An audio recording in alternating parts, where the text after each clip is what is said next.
Les invito a que me acompañen en oración para poder entrar a estudiar el capítulo 3 de Éxodo. Padre Celestial, te damos gracias, te damos toda la gloria, Señor, por esta hermosa mañana que nos regalás. Gracias por la vida de cada persona que está presente en este lugar. Gracias, Señor, porque permitís que podamos estudiar tu palabra con esta libertad. Gracias porque podemos conocer tu evangelio, tu glorioso evangelio. Gracias, Padre Celestial, porque podemos conocerte a través de tu palabra. Ayúdanos, Señor, a deleitarnos conociéndote, conociendo tus atributos. Ayúdanos, Padre Celestial, a acercarnos a tu palabra con reverencia. Ayúdanos, Padre Celestial, a poder disfrutar de conocerte a través de tu palabra. Te glorificamos, Señor. Guarda nuestros corazones, nuestra mente, que nos prepares para recibir tu mensaje, tu palabra, Señor. Porque esto no se trata de elocuencia, esto no se trata de oratoria, esto se trata, Señor, de la obra que haces en cada corazón. No se trata del predicador, se trata, Señor, de vos. Que te glorifiques en este lugar, Señor. En el nombre de Jesús. Amén. El libro de Éxodo, y para hacer un poquito de introducción a esta nueva serie que inicia hoy, fue escrito por Moisés. Y esto lo podemos ver con diferentes referencias a lo largo de la Biblia, pero también una de las referencias más importantes es que Jesús mismo cita, por ejemplo, en Marcos capítulo 12, versículo 26, de que fue Moisés el que escribió Éxodo, inspirado obviamente por Dios. Éxodo significa partida o salida y lleva este nombre justamente por uno de los acontecimientos más importantes que vemos en el libro, que fue la salida del pueblo de Israel de Egipto. Hermanos, Éxodo es probablemente el libro con mayor cantidad de milagros, mayor cantidad de eventos sobrenaturales que vemos a lo largo de todo el Antiguo Testamento. Es por eso que Éxodo está cargado de muchas cosas. Es un libro emocionante, es un libro que les invito a que no solamente se queden con lo que predicamos acá, sino que vayan también a sus casas a leer, a estudiar, a escudriñar este libro, para que juntos podamos disfrutar de esta hermosa serie de Éxodo. Ahora, muchos se estarán preguntando, ¿por qué comenzamos del capítulo 3? ¿Acaso el capítulo 1 y el capítulo 2 no son importantes? Hermanos, todos los capítulos son importantes. Pero me gustaría resumirles el capítulo 1 y el capítulo 2. Después de la muerte de José, yo sé que casi todos sabemos de quién hablamos cuando hablamos de José. Por eso nuevamente les invito a que puedan ver la serie de Génesis para poder entender mejor. Pero desde la muerte de José en Génesis capítulo 50 a Éxodo capítulo 1, en donde empieza el relato de Israel ya asentado en el pueblo en Egipto, transcurrieron más de 300 años. Entre un capítulo y otro transcurrieron más de 300 años. Más de 300 años. Y podemos ver esto en referencia y haciendo ciertos cálculos, como por ejemplo en Éxodo 12, en Génesis 15 también vemos la promesa, en Hechos 7 también hace referencia a esto. Estamos hablando de más de 300 años. Ojo con este detalle. La palabra de Dios dice que Israel estuvo en Egipto 430 años, pero nosotros estamos refiriéndonos al capítulo 1, en el tiempo en donde Moisés todavía no había nacido, porque desde el nacimiento de Moisés hasta la salida del pueblo de Israel de Egipto transcurrieron otros 80 años. Entonces, haciendo esos cálculos, más o menos son 300 años, un poco más de 300 años. La situación que vemos en Génesis capítulo 50 y Éxodo capítulo 1 cambió rotundamente en cuanto a Israel, porque Israel se convirtió en el pueblo esclavo, el pueblo sirviente de Egipto.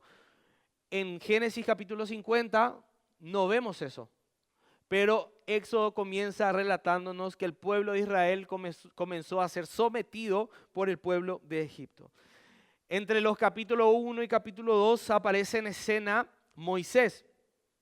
Moisés fue un israelita diferente y les animo a leer también el capítulo 1 y capítulo 2 para poder entender mejor sobre esto. No voy a perder mucho tiempo hablando resumiendo, porque hermanos, capítulo 1 y capítulo 2 de Éxodo resumen 80 años de historia. 80 años de historia. Llegamos al capítulo 3 con Moisés ya con 80 años de edad. Pero Moisés fue un israelita diferente. Él fue criado como príncipe, dice Hechos. Él fue adoptado por la hija del faraón, pero fíjense cómo el Señor hace perfectas todas las cosas. Él tenía que haber sido asesinado de niño, pero Dios permitió que su propia madre sea su niñera. Él fue adoptado por la hija del faraón, sí, pero fue una israelita. La princesa pidió que una israelita, una hebrea, críe a ese niño. Y para sorpresa de todos fue su propia madre biológica la que crió a Moisés. Qué hermoso si nos ponemos a pensar. La madre creyendo que iba a perder a su hijo, pero no, fue la propia madre la que cría a Moisés. Entonces Moisés tenía muchos conocimientos en cuanto a la historia de los hebreos. Él sabía quién era Abraham, él sabía quién era Isaac, él sabía quién era Jacob, él conocía la promesa. A la edad de 40 años, Moisés huye de Egipto por haber asesinado a un egipcio, por defender a uno de los israelitas, a un hebreo. Luego 40 años pasó en la tierra de Madián. La tierra de Madián fue en donde él forma su familia, en donde él se asienta, y es ahí que llegamos al capítulo 3. Luego de 80 años de historia, el pueblo de Israel siendo oprimido duramente por probablemente el pueblo más poderoso de la tierra en aquel entonces, que era Egipto. Pero llegó el tiempo en donde el Señor decidió liberar a su pueblo y proveyó un libertador.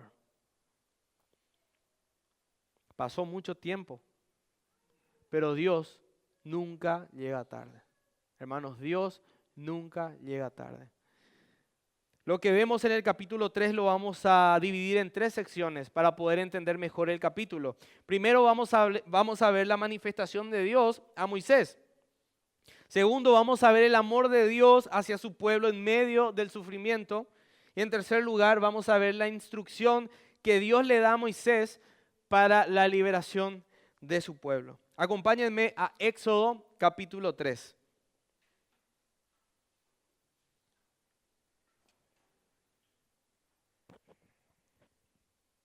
Éxodo capítulo 3. Para los que tienen la Biblia en su celular, en sus dispositivos, lo voy a leer desde la versión NBLA. Dice así: Moisés apacentaba el rebaño de Jetro, su suegro, sacerdote de Madián. Condujo el rebaño hacia el lado occidental del desierto y llegó a Horeb, el monte de Dios. Y el ángel del Señor se le apareció en una llama de fuego en medio de una zarza. Al fijarse Moisés, vio que la zarza ardía en fuego, pero la zarza no se consumía. Entonces Moisés dijo: me acercaré ahora para ver esta maravilla, ¿por qué la zarza no se quema? Cuando el Señor vio que Moisés se acercaba para mirar, Dios lo llamó de en medio de la zarza y dijo: Moisés, Moisés. Y él respondió: aquí estoy. Entonces Dios le dijo: no te acerques aquí, quítate las sandalias de los pies, porque el lugar donde estás parado es tierra santa. Y añadió: yo soy el Dios de tu padre, el Dios de Abraham, el Dios de Isaac y el Dios de Jacob. Entonces Moisés cubrió el rostro porque tenía temor de mirar a Dios. Vamos a quedarnos en el capítulo 6 por un momento. Aquí podemos ver una manifestación bastante peculiar de Dios, y en realidad es algo que caracteriza un poco a Dios en cuanto a las manifestaciones a sus hijos. Pero podemos ver muchas cosas en tan solo 6 versículos, hermanos. Lo primero es que no fue una coincidencia que Moisés esté apacentando a las ovejas en ese mismo lugar llamado Horeb. El Señor tenía algo planeado, el Señor lo guió hasta ahí. Y Horeb, hermano, Horeb no era un lugar cualquiera. En ese entonces no tenía tanta relevancia, porque tienen que entender algo, hermanos. El libro de Éxodo se escribió mucho después. Cuando Moisés escribió Éxodo, Horeb ya tenía una relevancia. ¿Por qué? Porque en Horeb estaba el monte Sinaí. Y el monte Sinaí era el lugar en donde Dios se reveló y entregó las tablas de la ley. Entonces es por eso que acá encontramos que Moisés menciona que Horeb era el monte de Dios.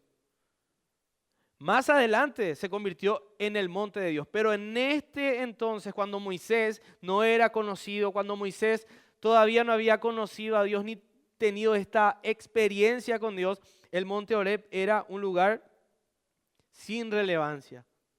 Pero vamos a ver más adelante cómo Dios hace que este lugar sea relevante. También vemos ya desde el principio que Dios tenía un plan. Dios ya estaba orquestando todo, hermanos, para que Moisés tenga un encuentro, para que él tenga un encuentro personal con Moisés. Y de algo estoy seguro, hermanos, no importa las películas que vean de Moisés, nada se compara con lo que fue ese momento en donde el Señor se presenta delante de Moisés. Y dice el versículo 2, y el ángel del Señor se le apareció en una llama de fuego en medio de una zarza. Al fijarse Moisés, vio que la zarza ardía en fuego, pero la zarza no se consumía. ¿Quién era este ángel del Señor? En la Biblia vamos a ver muchas menciones de ángeles, pero hay algunas características que diferencian al ángel del Señor o al ángel de Jehová de cualquier otro ángel que se presenta delante de los hijos de Dios. Algunas de las características que, por cierto, el ángel del Señor o el ángel de Jehová en algunas versiones se mencionan 10 veces con estas características. Un ángel que habla como Dios, un ángel que tiene autoridad. Este ángel bendice, este ángel perdona pecados, este ángel hace pactos. Algo muy importante, este ángel, el ángel con esta característica permite adoración. Recordemos, por ejemplo, en Apocalipsis capítulo 22, cuando Juan intentó postrarse delante del ángel, este ángel no le permitió que se postre delante de él, le dijo, no, adora a Dios. Yo soy un consiervo tuyo, adora a Dios. Este ángel no le permitió porque no era el mismo ángel que menciona Éxodo capítulo 3, versículo 2. Entonces tenemos que diferenciar que el ángel del Señor que se le manifiesta a Moisés en este capítulo no era un ángel cualquiera. Cuando el ángel posee estas características que acabo de mencionar, estamos delante de una figura llamada teofanía o cristofanía. Para las personas que no están familiarizadas con este término, que les pido por favor que anoten, una cristofanía, una teofanía o cristofanía es la aparición de la segunda persona de la Trinidad antes de la encarnación. ¿Quién es la segunda persona de la Trinidad? Estamos hablando de Jesús. ¿Quién se le apareció a Moisés? Jesús. Fue Jesús el que se le apareció a Moisés en una llama de fuego en medio de una zarza. Lo segundo que podemos preguntarnos de este pasaje es, ¿por qué decide presentarse de esta manera? En una zarza, en medio de un desierto. Moisés pudo haber estado en cualquier otro lugar, pero no, él estaba ahí porque Dios le guió, porque había un propósito y había una conexión que más adelante se va a estar predicando. Así que no falte ninguno de los cultos de esta serie, hermanos. ¿Por qué Dios decide presentarse de esa manera? En realidad, hermanos, si buscamos referencias, si buscamos opiniones de teólogos, vamos a encontrar ciertas posturas sobre esto, pero la realidad es que la Biblia no detalla exactamente el por qué. Hay conclusiones, hay especulaciones, como por ejemplo que la zarza ardiente representa a Dios en medio de su pueblo oprimido. También que algunos apuntan que puede representar el pacto de Dios con Israel. Pero lo único que sabemos, hermanos, y estamos seguros, independientemente de las interpretaciones que encontremos, es que la presencia de Dios estaba en ese lugar y eso es lo que importa. La presencia de Dios estaba en ese lugar. Vayamos al versículo 3, que dice, entonces Moisés dijo, me acercaré ahora para ver esta maravilla, ¿por qué la zarza no se quema. Este evento sobrenatural llamó la atención de Moisés.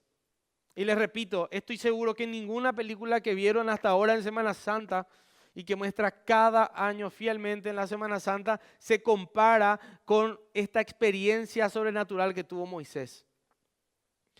Para los que no conocen una zarza, después pueden buscar en sus casas, en internet, una zarza es un arbusto muy frondoso, con muchas hojas. Una persona que conoce una zarza y llevando en cuenta que se encontraban en el desierto con un calor impresionante, es imposible que esa zarza no se queme. Y eso fue lo que llamó la atención de Moisés. Y ojo con este detalle, Moisés ya no era ese jovencito que a veces vemos en la película. Moisés tenía 80 años, a una persona de 80 años ya no le sorprenden muchas cosas. Pero Dios buscaba llamar la atención de Moisés. Porque más adelante vemos que dice, y cuando Dios vio que Moisés se acercó, Dios buscaba llamar la atención de Moisés. Y es eso lo que logró. El versículo 4 nos dice, cuando el Señor vio que Moisés se acercaba para mirar, lo llamó de en medio de la zarza y dijo, Moisés, Moisés. Y él respondió, aquí estoy. Entonces Dios le dijo, no te acerques aquí. Quítate las sandalias de los pies, porque el lugar en donde estás parado es tierra santa. Aquí, hermanos, Dios llama por primera vez a Moisés. Muchas veces hacemos mucho énfasis en Moisés, la historia de Moisés, el llamado de Moisés. Pero hermanos, acá es Dios. Es el Dios llamando a Moisés. Acá se trata de Dios. Y vemos por primera vez que Dios llama a Moisés y le deja una cosa en claro. El que lo llamaba era santo. Hermanos, Moisés necesitaba entender que el que lo llamaba era diferente a él. Era superior a él. Era infinitamente superior a él. Era infinitamente santo. Hermanos, la santidad de Dios es uno de sus atributos centrales y más exaltados en toda la Escritura. La santidad de Dios, tanto en el Antiguo Testamento como en el Nuevo Testamento, es presentado como puro, separado del pecado y moralmente perfecto. Por eso es infinitamente diferente a Moisés e infinitamente diferente a nosotros. Él es santo, nosotros no somos santos. Isaías 3:6 dice, Él es santo, santo, santo. Santo, santo, santo. Una repetición que enfatiza su perfección suprema. Me gusta cómo lo dice R.C. Sproul. El lugar se volvió santo no por sí mismo, sino por la presencia de Dios. Cuando Él se manifiesta, todo se vuelve sagrado. Hermanos, Horeb no tenía ninguna relevancia. ¿Qué lo hizo relevante? ¿Qué lo hizo santo? ¿Qué hizo santa a esa zona en donde se encontraba ese arbusto frondoso? La presencia de Dios. El monte Sinaí era un monte cualquiera hasta que Dios se reveló en ese lugar. Dios lo santificó. Era un lugar santo y extremadamente santo que nadie podía acercarse. Hermanos, nosotros no comprendemos, no dimensionamos la santidad de Dios. Fue la presencia de Dios lo que santificó ese lugar. Era la presencia de Dios lo que santificaba el templo. La santidad de Dios era tal que una pequeña desobediencia hacía que las personas mueran en el Antiguo Testamento. Una persona por solo tocar el arca murió. ¿Por qué, hermanos? No porque Dios era un Dios malvado, es porque Dios dejaba muy en claro su santidad. Dios no era como Moisés. Moisés iba a tener una misión muy importante. Moisés tenía que conocer quién lo estaba enviando. y lo estaba enviando un Dios santo. Hermanos, es la presencia de Dios en la vida del creyente el que lo santifica. Fíjense que la Biblia nos llama a los hijos de Dios santos. Se refiere a nosotros como santos. Pero te pregunto, hermano, ¿vos sos santo? Yo no soy santo por mí mismo.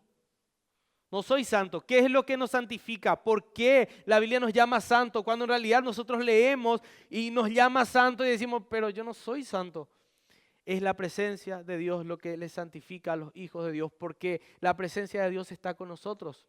Es el Espíritu Santo el que mora en cada cristiano que conoció a Cristo, que creyó en Cristo. Y eso es lo que le diferencia de un inconverso. Es Dios el que nos santifica. El versículo 5 dice, entonces Dios le dijo, no te acerques aquí, quítate las sandalias de los pies, porque el lugar en donde estás parado es tierra santa. De un momento a otro ese lugar se volvió santo, porque la presencia de Dios estaba ahí. Y hermanos, no significa que la sandalia de Moisés estaba más sucia que sus pies, por eso le pidió que se saque. No, hermanos, era por la santidad de Dios, la reverencia hacia Dios. La santidad de Dios no puede ser tomada con liviandad por nadie. La santidad de Dios es a lo que nosotros tenemos que exaltar y dejar en lo más alto. Y eso nos lleva un poco a reflexionar qué significa para vos la santidad de Dios. Porque si seguís pecando deliberadamente día a día, entonces la santidad de Dios está siendo tomada con liviandad. Imagínense este detalle, hermanos. Imagínense nada más a Moisés en ese momento, pies sucios, sandalia sucia, pero le pidió que se saque la sandalia. Eso era algo simbólico. Moisés necesitaba entender lo santo que era Dios. Vos necesitas entender que Dios es un Dios santo. Y vos sos santo por medio de Cristo, porque Él te santifica. Necesitas vivir una vida de reverencia a Dios.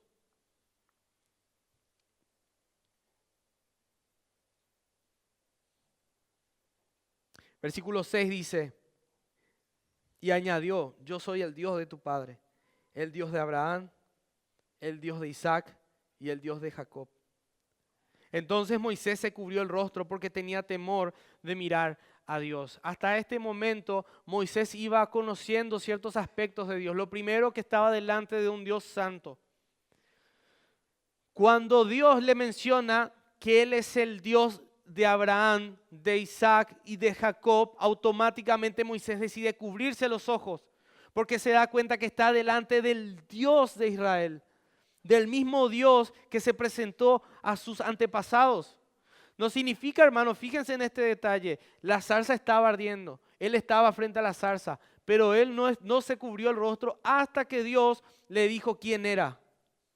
Es ahí en donde él se cubre los ojos, porque entiende que estaba delante de la presencia del mismo Dios de sus padres. Moisés, por más de que fue criado como un príncipe, entendía y conocía las historias hebreas, conocía quién era Abraham, conocía quién era Isaac, conocía quién era Jacob, y él sabía que estaba delante de alguien muy importante. Nadie le dijo a él que se cubra el rostro, hermanos. Él lo hizo. ¿Por qué? Porque en ese momento él ya tenía el corazón transformado. Él ya sintió esa reverencia, él debía postrarse. Hubo un cambio en el corazón de Moisés. Definitivamente el Moisés que llevó a apacentar sus ovejas ya no era el mismo Moisés que estaba delante de la zarza. Dios lo estaba preparando. Pero él necesitaba conocer al Dios de la zarza. Y era también muy importante, hermanos, que Dios se presente de esa forma, porque automáticamente Moisés conectaba con las promesas. Después de muchos años, Dios vuelve a manifestarse. Pasaron 300 años de silencio. Hubo muchas personas que murieron en la esclavitud en Egipto. Pasaron muchos años, hermanos. Hubo mucha gente que murió sin haber visto el cumplimiento de la promesa. Hubo mucha gente que murió como esclava en Egipto, clamando a Dios. Pasó mucho tiempo, pero Dios siempre estuvo ahí. El problema es que nosotros a veces queremos que Dios haga las cosas a nuestra manera, pero Dios es diferente. Dios no es como nosotros. Estoy seguro que estos israelitas, esclavos en Egipto, querían venganza. Querían que Dios se vengue de los egipcios. ¿Qué hacemos nosotros acá? ¿Por qué ella no viene a rescatarnos? Pero Dios tenía todo bajo control. Él juró que iba a cumplir su promesa y lo cumplió, hermanos. Y hoy día sabemos que Él lo cumplió y exaltamos su fidelidad. Hermanos, nosotros como hijos de Dios no necesitamos entender a Dios, porque si logramos entender a Dios, Dios deja de ser Dios. Hay una infinidad que nos separa. Vamos a entender solo lo que Dios decidió manifestar en su palabra, como dice Deuteronomio 29. Nosotros necesitamos confiar en su fidelidad. Dios es un Dios fiel. Y si ese Dios dijo que su Hijo iba a venir, de que iba a venir el Mesías y el Mesías vino, es porque el Mesías va a volver, porque Él también lo prometió. Él es fiel, hermanos. Y todo tiene su tiempo. Y al igual que muchos de los israelitas que no vieron la liberación de su pueblo y murieron como esclavos, hermanos, nosotros puede que no veamos muchas cosas, pero tenemos que confiar en que Dios va a cumplir su palabra. Moisés se cubrió el rostro porque tuvo un temor reverente, y vemos muchas veces en la palabra de Dios que tenemos que tener, que el Hijo de Dios tiene temor de Dios. ¿Qué es el temor, hermanos? El temor reverente es un sumo respeto, un respeto máximo, un respeto absoluto. De eso se trata cuando hablamos del temor reverente. Y fíjense, por ejemplo, en Isaías capítulo 6, versículo 2, acompáñenme, es un versículo antes del que leímos recién. Isaías capítulo 6, versículo 2. Isaías capítulo 6, versículo 2.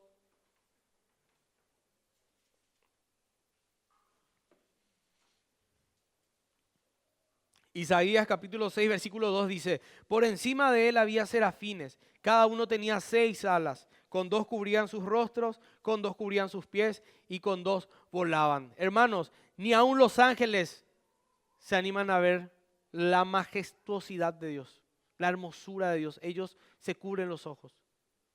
Se cubren los ojos y también se cubren los pies, porque ese lugar es santo. Aún los ángeles, hermanos. Aún los ángeles. Cuando leemos y entendemos esto, nos debería dar mucha tristeza la irreverencia del mundo hacia Dios. El mundo se burla de Dios porque el mundo no conoce a Dios. Y por alguna razón Dios también permite. Nosotros, sus hijos, debemos tener un respeto profundo, un respeto supremo. Tenemos que tener temor reverente a Dios, un temor por amor. Antes, cuando éramos chicos, de seguro se nos decía: no hagas tal cosa porque si pecaste vas a ir al infierno. A nosotros no nos mueve eso, hermanos. Nosotros no practicamos el pecado no por temor al infierno, no, hermanos. Nosotros no practicamos el pecado por amor a Dios, por amor al sacrificio de Cristo, porque entendemos que Jesucristo pagó por nosotros a lo que nosotros debíamos haber pagado. El inocente se hizo culpable por culpa nuestra. Tenemos razones suficientes para no practicar el pecado. Éxodo capítulo 3, versículos 7 al 9. Dice: y el Señor ciertamente, dijo el Señor ciertamente, he visto la aflicción de mi pueblo que está en Egipto, y he escuchado su clamor a causa de sus capataces, pues estoy consciente de sus sufrimientos. Así que he descendido para librarlos de mano de los egipcios y para sacarlos de aquella tierra a una tierra buena y espaciosa, a una tierra que emana leche y miel, al lugar de los cananeos, de los hititas, de los amorreos, de los fereceos, de los heveos, de los jebuseos. Y ahora el clamor de los israelitas ha llegado hasta mí, y además he visto la opresión con que los egipcios los oprimen. Ahora pues, ven y te enviaré a Faraón para que saques a mi pueblo de los israelitas de Egipto. En estos versículos vemos algunas cosas interesantes, algunas cosas interesantes. El amor, ahí me corrijo. No hagan ningún reel de meme de esto, por favor. Aquí vemos algunas cosas interesantes. Lo primero es el amor de Dios por su pueblo. Como les dije hace rato, pasaron 300 años y es como que recién acá Dios dice, he visto y he oído el clamor de mi pueblo. ¿Acaso todo ese tiempo que pasó Dios estaba de brazos cruzados, hizo caso omiso al sufrimiento de su pueblo? No, hermanos. Dios siempre estuvo ahí. Dios siempre está contigo. Él conoce nuestro sufrimiento. Él sabía por lo que estaba pasando. Dios no se queda de brazos cruzados cuando sus hijos pasan por aflicción, hermanos. Ustedes tienen que saber eso. Hay veces que atravesamos ciertas situaciones en donde nos preguntamos, ¿y dónde está Dios? Dios está ahí. El problema es que queremos que Dios haga las cosas como nosotros queremos. Pero recordá, Él no es como vos. Él no piensa igual que vos, pero Él tiene todo bajo control. Él nunca va a ser un espectador pasivo. Y los hijos de Dios siempre reciben consolación. Si bien hace las formas diferentes, Él hace de formas perfectas las cosas. Eso le corresponde a Dios, hermanos. No nos corresponde a nosotros. Ni siquiera la venganza y la justicia nos corresponde a nosotros. La venganza es del Señor. Lo que tenemos que saber es que en medio del sufrimiento de Israel, Dios siempre estuvo ahí, pero no era el tiempo. No era el tiempo. Otra cosa que vemos es la fidelidad a su promesa. Todo lo que ocurrió a Israel estaba en los planes de Dios, hermanos. La esclavitud de Israel en Egipto. Esto ya se había anunciado. Acompáñenme a Génesis capítulo 15. Génesis capítulo 15. Vamos a ver cómo lo que estaba ocurriendo con Israel estaba dentro de los planes de Dios. La Biblia, hermanos, es el plan redentor de Dios. Y todo lo que ocurre, ocurre por algo. Y todo lo que ocurre en el Antiguo Testamento apunta a Cristo. Como siempre decimos, no podemos quitar a Cristo del Antiguo Testamento, porque todo apunta a Cristo. Y fíjense que en Génesis capítulo 15, versículo 12 al 14 dice, a la puesta del sol, un profundo sueño cayó sobre Abraham. El terror de una gran oscuridad cayó sobre él. Y Dios dijo a Abraham, ten por cierto que tus descendientes serán extranjeros en una tierra que no es suya, donde serán esclavizados y oprimidos durante 400 años. Pero yo también juzgaré a la nación a la cual servirán y después saldrán de allí con grandes riquezas. Hermanos, todo estaba en los planes de Dios. ¿Por qué Dios no intervino antes? Porque estaba dentro de sus planes. Pasaron 400 años. 400 años de esclavitud. 400 años. Dios cumplió con su promesa. Lo tercero que vemos en estos versículos que acabamos de leer, del 7 al 9, es que Dios revela aquí la misión que tenía para Moisés. En los versículos anteriores, el Señor se manifestó a Moisés porque Moisés necesitaba conocer al que lo estaba enviando. Pero ahora nosotros vemos que Dios revela la misión que tenía para Moisés. Dios necesitaba cambiar el corazón de Moisés antes de que Moisés emprenda esta misión. Necesitaba prepararlo. La preparación de Dios no era una preparación militar, porque Moisés no iba a ir con fuerza humana, no iba a ir con ningún arma humana, iba a ir con la presencia de Dios, que es lo más poderoso. Pero Moisés necesitaba entender esto. En el versículo 10 dice, ahora pues ven y te enviaré a Faraón para que saques a mi pueblo, a los israelitas de Egipto.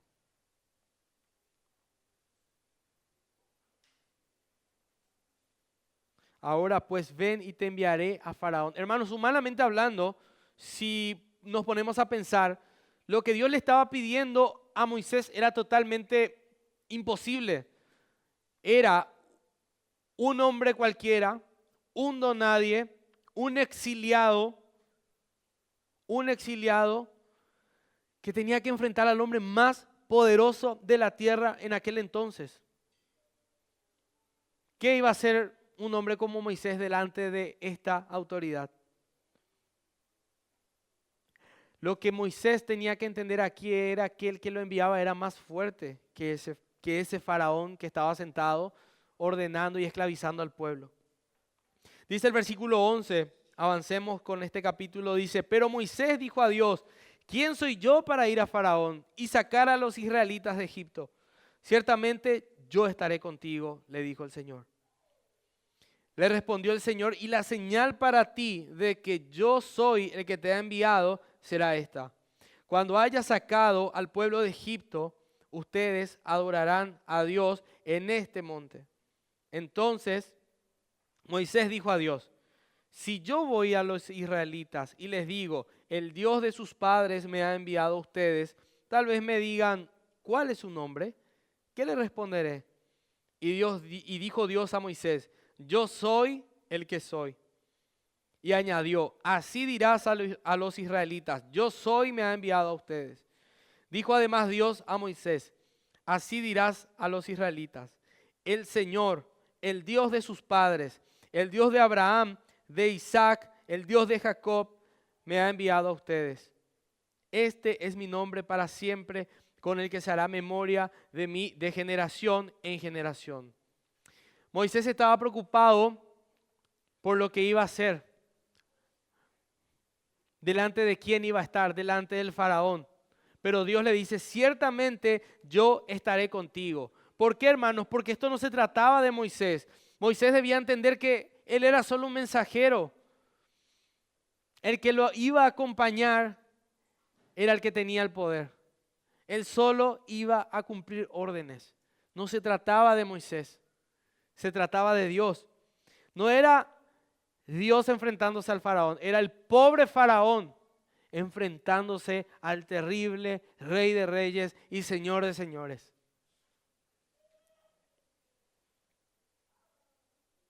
Y dice el versículo 13, entonces Moisés dijo a Dios, si yo voy a los israelitas y les digo, el Dios de sus padres me ha enviado a ustedes, tal vez me digan, ¿cuál es su nombre? ¿Qué les responderé? Y Dios dijo a Moisés, yo soy el que soy, así dirás a los israelitas. Juan Calvino comenta sobre esto, aquí Dios declara que Él solo posee existencia verdadera, sin comienzo ni fin. Es la fuente de todo ser y la estabilidad en medio de todo lo que cambia. Sproul dijo también, la autoexistencia de Dios revelada en este pasaje es la piedra angular de toda teología. Dios no depende de nadie, todos dependen de Él. Yo soy el que soy. Yo soy era el nombre con el que Dios decide revelarse a Moisés. Yo soy nos habla de su autoexistencia, nos habla de que Él no cambia. Yo soy es el mismo ayer, hoy y siempre.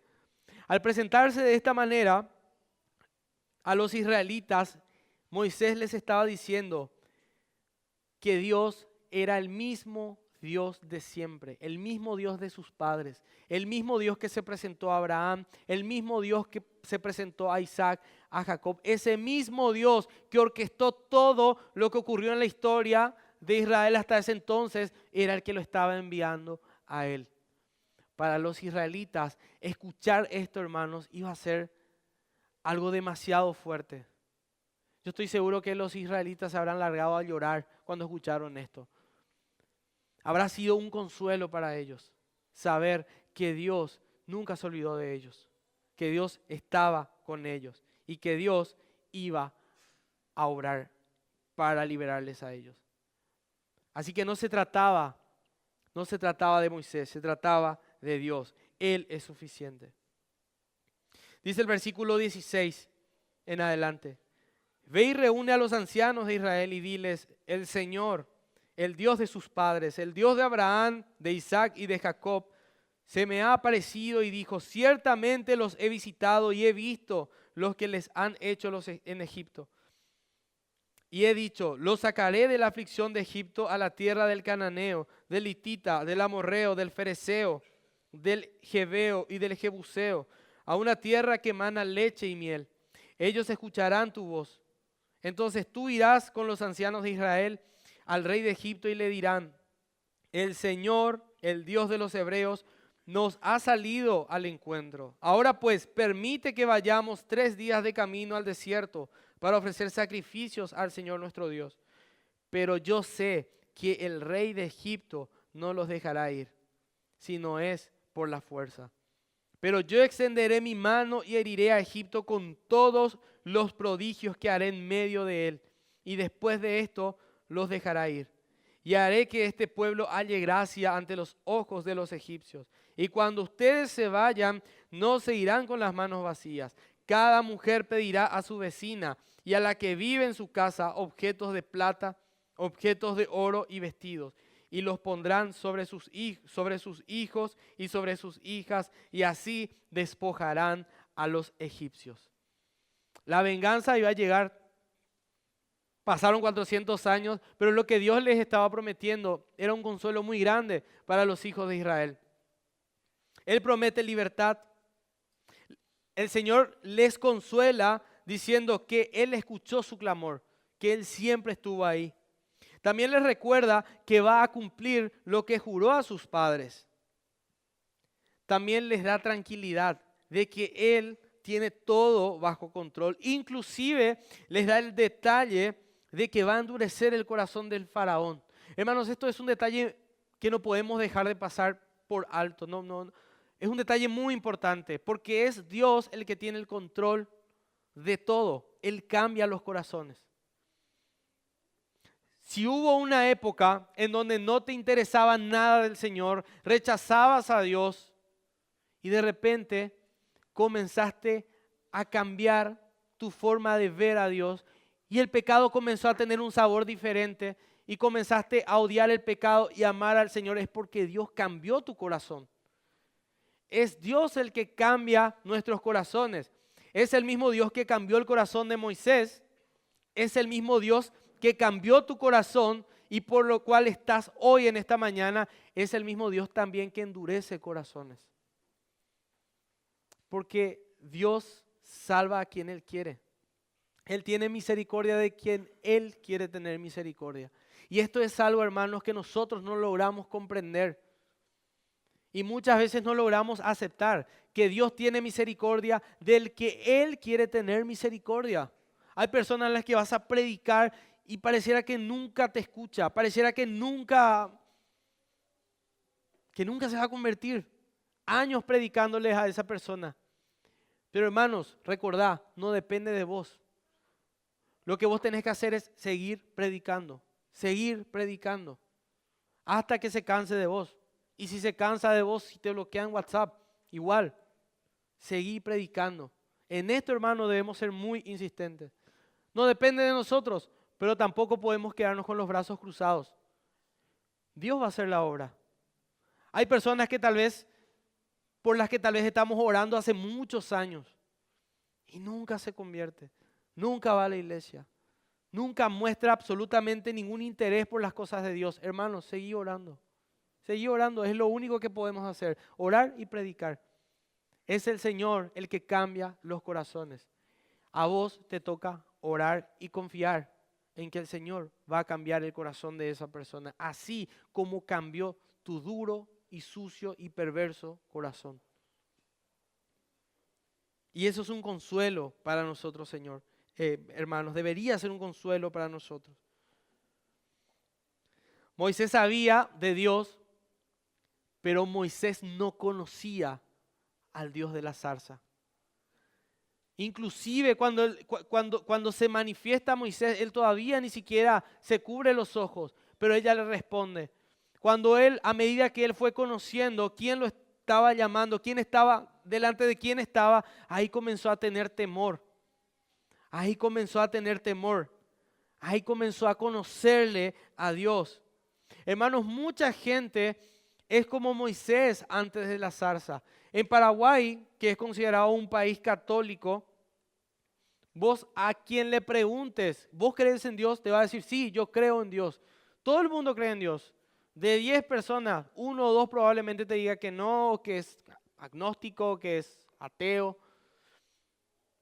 Pero la mayoría te va a decir que cree en Dios. El problema es que muchos creen en Dios, pero no conocen a Dios. Y si no conoces a Dios,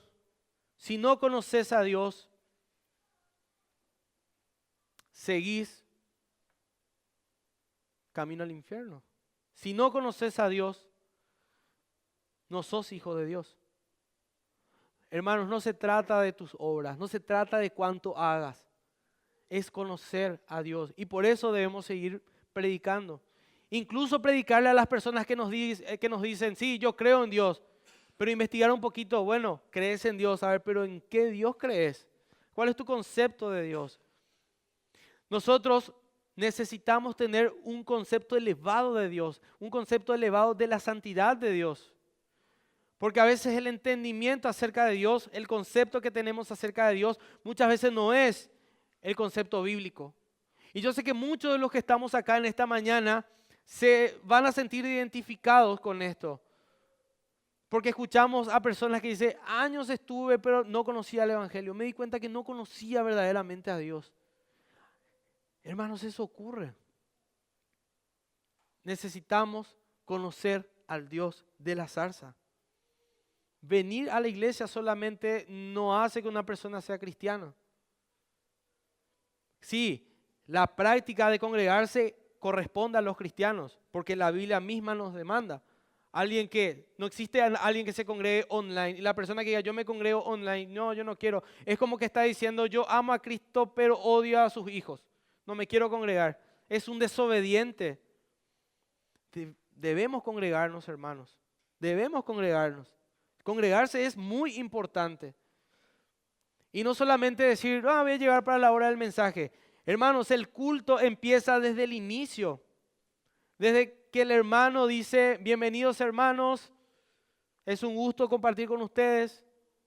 Desde ese momento empieza el culto. Hermanos, es importante estar durante toda la reunión, no solamente el mensaje. Vemos también que el pueblo de Dios conocía de Dios, pero no conocía personalmente a este Dios de Abraham, de Isaac y de Jacob. Ellos clamaban porque sabían que tarde o temprano Dios les iba a ayudar, pero pasaba el tiempo, estaban desesperanzados y recibieron esa consolación. Ellos también necesitaban escuchar que Dios estaba con ellos. Por eso Moisés fue un salvador para ellos. Moisés fue esa voz que ellos necesitaban para recargar sus fuerzas, para poder seguir adelante confiando en que Dios iba a cumplir su promesa.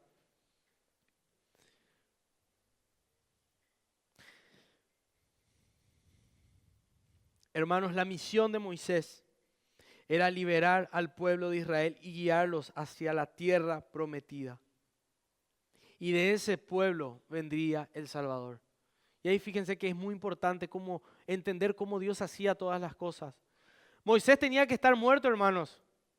Porque si leemos en el capítulo 1, vemos que los niños, varones recién nacidos, estaban condenados a muerte en Egipto por orden del faraón. Pero Moisés se salvó. Se salvó porque Dios permitió que se salvara, porque Dios le guardó. Y no solamente le salvó, sino que le permitió tener una infancia como de príncipe. Él vivió como un príncipe de Egipto. Él recibió la educación egipcia.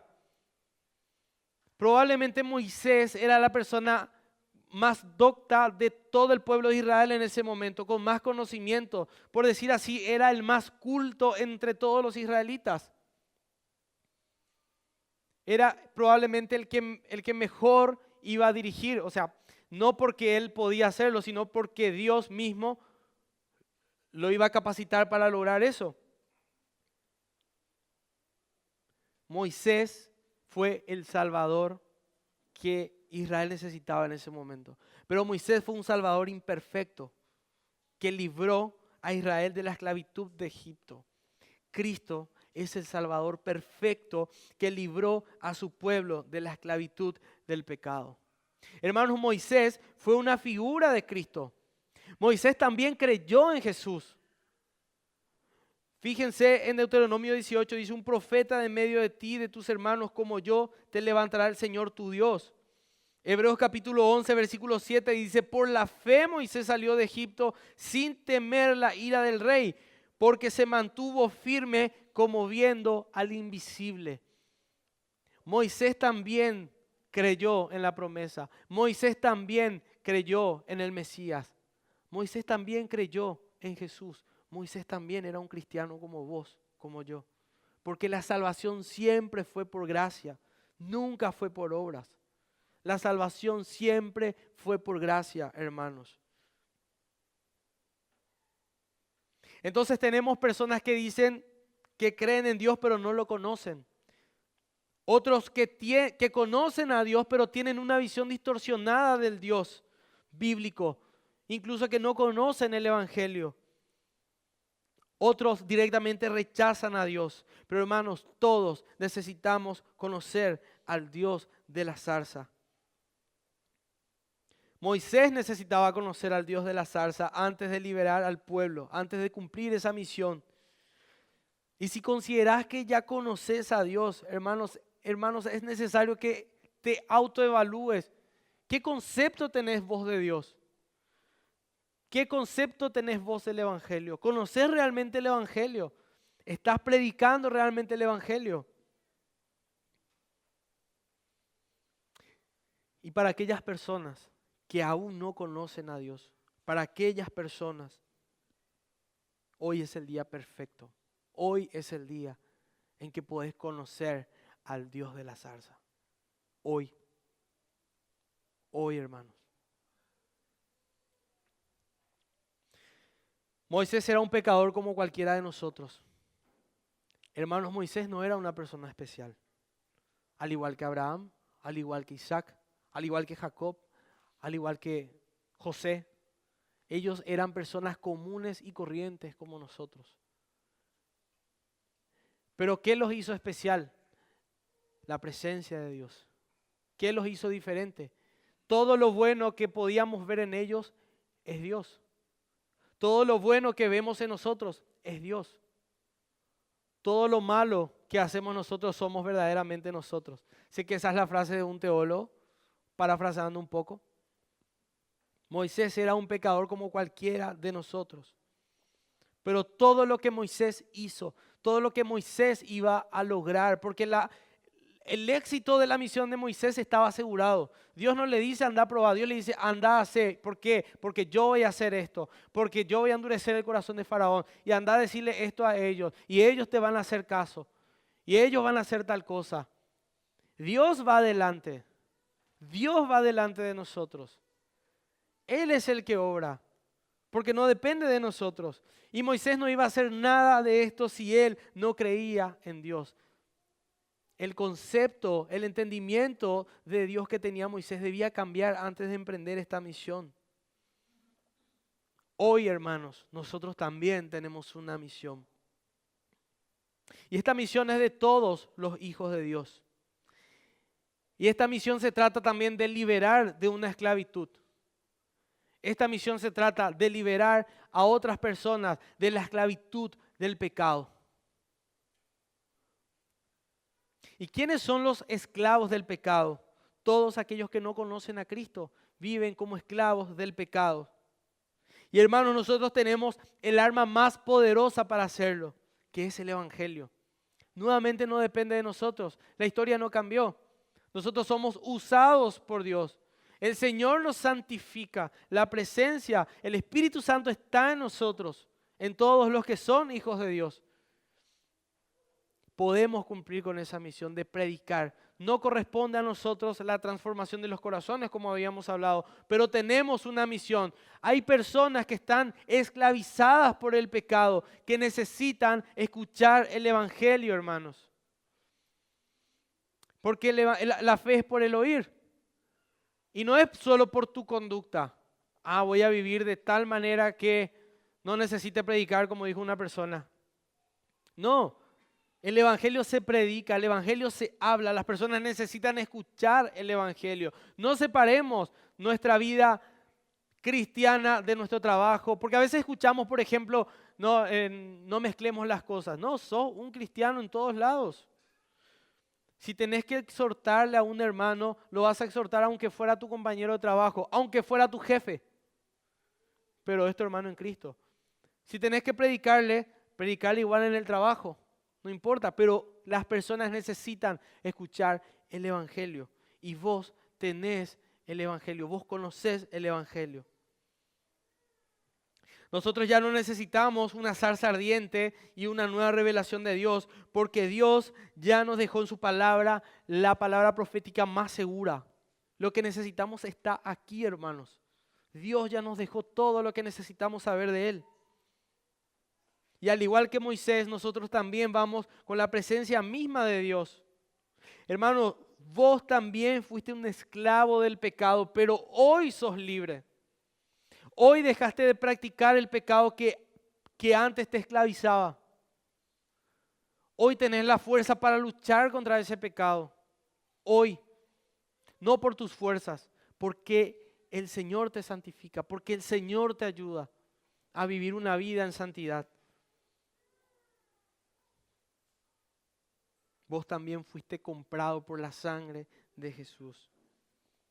Y a vos, que no conoces todavía a Cristo y vivís una vida de pecado y estás en este lugar, quiero decirte que al igual que Moisés, no es una coincidencia que vos estés en esta mañana en este lugar. Es porque Dios quería que vos estés en esta mañana. Y si no conoces a Dios es porque sos un esclavo o una esclava del pecado. Necesitas conocer a Dios. Porque tal vez hoy te estás enterando de que sos un esclavo del pecado y te gusta ese pecado. Pero espero que Dios pueda transformar tu corazón en esta mañana. Hoy podés ser libre. Necesitamos arrepentirnos. Incluso, como dice un teólogo, necesitamos arrepentirnos de nuestro propio arrepentimiento, de la forma en que nos arrepentimos. Y para los que no conocen a Dios, necesitan arrepentirse de sus pecados. Hoy es el tiempo. Necesitas conocer al Dios de la zarza. Es el único que salva. Amén. Oremos.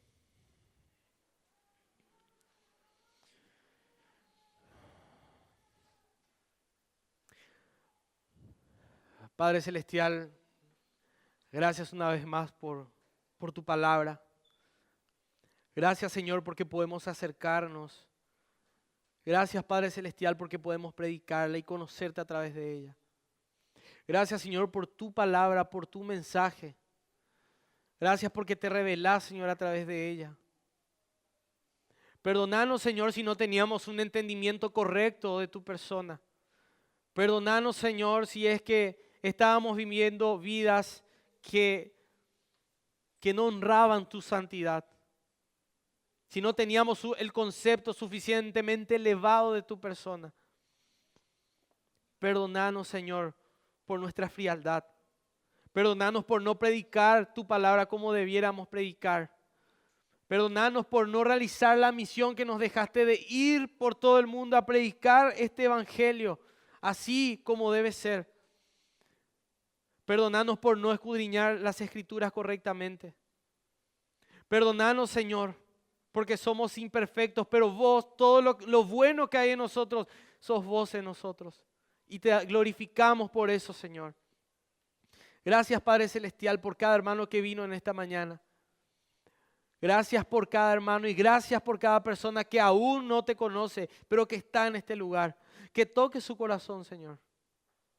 Que puedas transformar, que puedas cambiar ese corazón de piedra en un corazón de carne. Que puedas obrar en sus vidas, Señor. Que te conozcamos cada día más a través de tu palabra, Señor. Y que nos deleitemos en conocerte. Que disfrutemos de conocerte, Señor. Que cada padre de familia sea un padre excelente, que sepa, Señor, transmitir el evangelio a sus hijos. Que cada madre sea una madre bíblica, Señor, que sepa guiar, cuidar a sus hijos, Señor, cuidar su familia también, Señor. Que cada persona que esté aquí presente, Señor, se acuerde y busque conocerte cada día más en santidad. Ayúdanos, Padre Celestial, a tener el concepto correcto, el concepto bíblico de ti, Señor. Tenemos una misión, que cada día nos quebrante, Señor, para poder cumplir esa misión de predicar tu palabra, de con tu palabra, Señor, poder liberarse muchos esclavos del pecado. No somos nada sin ti, Señor. Somos pecadores como lo fue Moisés, como lo fue Abraham. Santificanos, Señor, cada día. Que cada día seamos más parecidos a Cristo y menos como nosotros, Señor. Que santifiques cada día a tu iglesia, Señor, y que tengamos como iglesia un concepto correcto de quién sos, Señor. Toda la gloria es para ti, Señor.